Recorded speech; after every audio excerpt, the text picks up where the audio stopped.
फेरे तार के सुत रहलिए भ गेलै किचन के भ गेलै सब काज।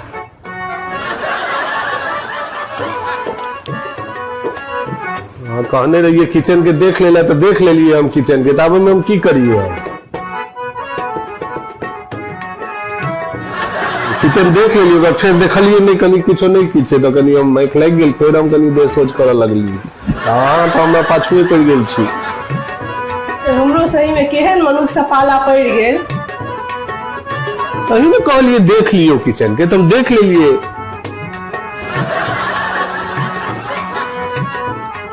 यो किचन देखे के मतलब कहलो जे किचन के साफ क दियो हम तारे दोनों रूम साफ क दै छिए। तो से क्लियर बजबे ना अपने मुने हम कह दियो किछ कह देतिए फिर कहतिए जहां किचन साफ किया कर।